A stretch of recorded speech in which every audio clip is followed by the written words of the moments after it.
चलो ये क्वेश्चन देखते हैं।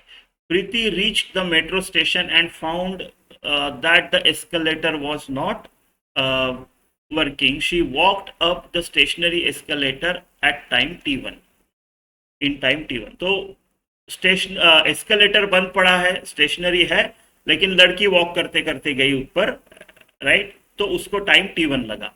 Other days if she remains stationary on the moving escalator, right, girl stationary है, एस्केलेटर मूव कर रहा है, उसको टाइम T2 लगता है। Time taken by her to walk up on moving escalator, अभी एस्केलेटर भी मूव हो रहा है और वो भी वॉक कर रही है, तो कम टाइम लगना चाहिए, तो टाइम कितना है, राइट? तो ठीक है। तो पहली केस में, right, girl is walking, escalator is stationary.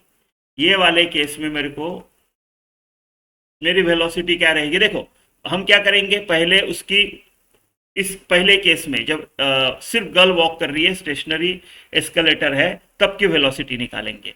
फिर जब गर्ल स्टेशनरी है, एस्केलेटर मूव हो रहा है, उसकी वेलोसिटी निकालेंगे। फिर जब वो मूविंग एस्केलेटर पे वॉक करेगी, तब वेलोसिटीज ऐड होंगी, तो उस एडेड वेलोसिटी से फिर टाइम निकालेंगे। ऐसा कुछ तो करेंगे। तो इसमें केस में वेलोसिटी क्या आएगी मेरी? V1 पकड़ लो पहले वाले केस का, राइट?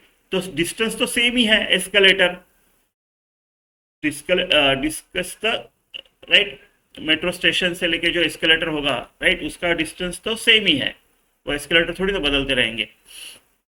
तो एक्स अपॉन वो जो डिस्टेंस है वो एक्स है, एक्स अपॉन उसको लगा T1 time, right?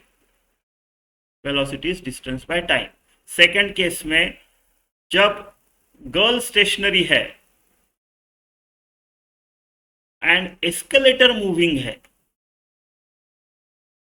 Right, girl stationary है, एस्केलेटर मूविंग है, तब क्या होगा मेरा? X upon T2, right? अभी जो उन्होंने पूछा है, गर्ल भी वॉक कर रही है एंड एस्केलेटर भी मूव कर रहा है, तो इस केस में मेरा टाइम क्या रहेगा? X bye we. डिस्टेंस तो अभी भी एक्स ही है, लेकिन इस बार v जो होगा वो V1 प्लस V2 होगा, राइट? V1 प्लस V2 होगा, यानी ये x है और ये x upon T1 plus x upon T2, ऐसे होगा, राइट? तो कितना आएगा ये? x कॉमन निकाल के कट गया, तो 1 upon, right, T1 plus T2 upon T1 T2, यानी T1 T2 upon T1 plus T2, यह आंसर होना चाहिए आपका, ठीक है?